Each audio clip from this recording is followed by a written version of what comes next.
duck hunters around here, I guess.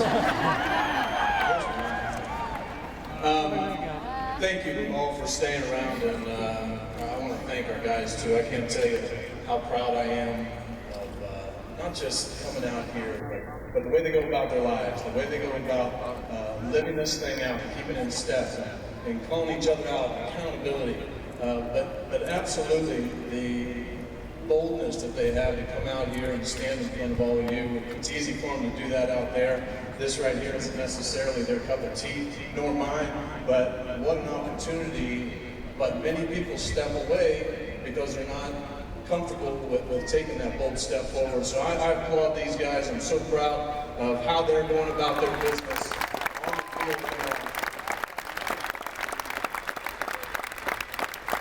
And I sure hope all of you appreciate how they've been playing for you, because these guys love playing in front of the St.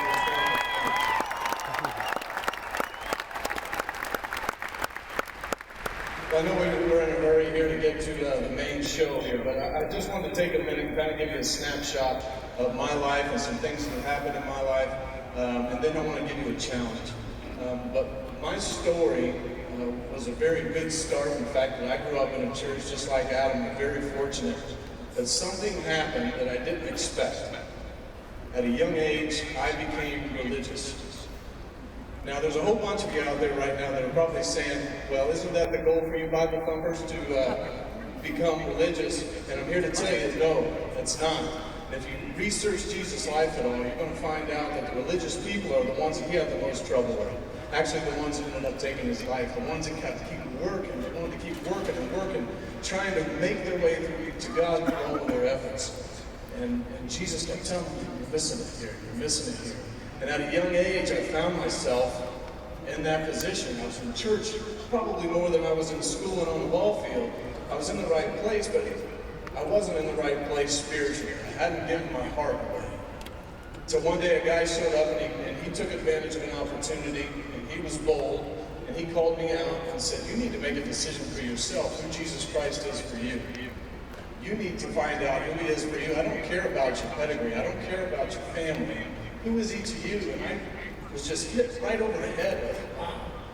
You know, the old saying, just because you're born in a garage, it doesn't make you a car. Same thing applies. And all of a sudden I realized I needed to make a change.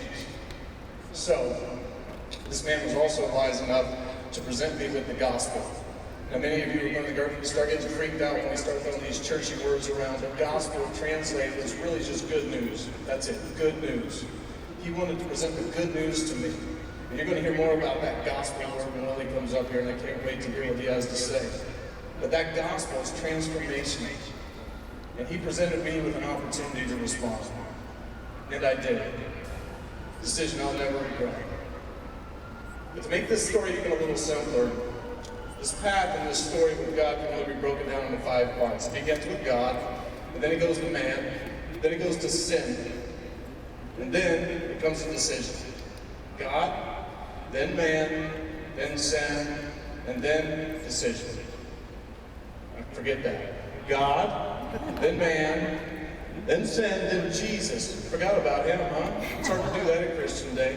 Jesus, and then decision. So it starts out, God created the heavens and the earth. We've heard about all that. And then man steps in as God created him. And he gave him a chance to make choices.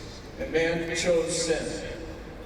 And that's the next step. And I don't want to freak you out with that word, because really it's an old archery term. It means missing the mark. Aiming for the bullseye, missing the mark. As men, mankind, we miss the mark and we've sinned. And that simple nature in us has caused a big problem.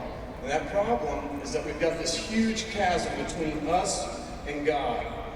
And the Bible's very clear that no matter how many good works we stack on top of each other, that doesn't get us any closer to him.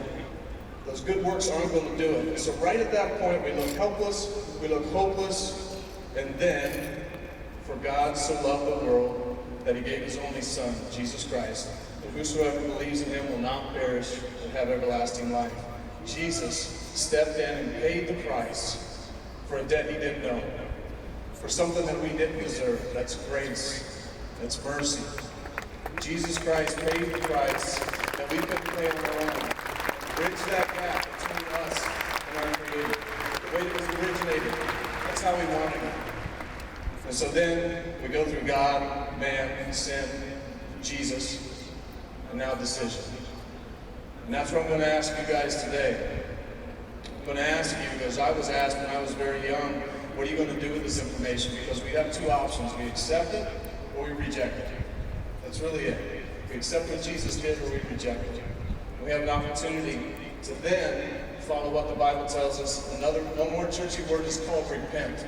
And repent really just means to turn. Where we're on our path, living our own lives on our terms for our sake, and he's just asking us to turn and follow him. I love the way the Apostle Paul, who Adam brought up earlier, the Apostle Paul said it this way: just keep in step. Keep in step with me is what Jesus said. That's what he wants. He wants us to turn from doing our own thing to let's just take one step after another, following him. Do we have to have it all figured out at the top? No way. He wants us to just follow him, step by step. And he promises us as we do that, he's going to reveal to us some things that we couldn't believe. He's going to give us peace. He's going to give us hope. He's going to give us joy. So that's a challenge I'm going to pass on to you. And I want to tell everybody here today, whoever's made that decision before, I'm going to ask you to do like these guys have done today. Take a bold step out. Start proclaiming your faith. Especially the men around here. I believe in our country, we have all of a sudden messed up the word meekness as Christian men, and we replaced that with weakness, which is not true. Meekness is what Jesus was, and that's strength under control. And it's time for us to take back our country. It's time for us to take back our families. It's time for us to make decisions as men and leaders in this country, in this world. So for those of you who made that decision before, I challenge you to step out of your comfort zone. For those of you who've never made that decision before, all I'm going to ask, just keep listening. God bless. Thanks.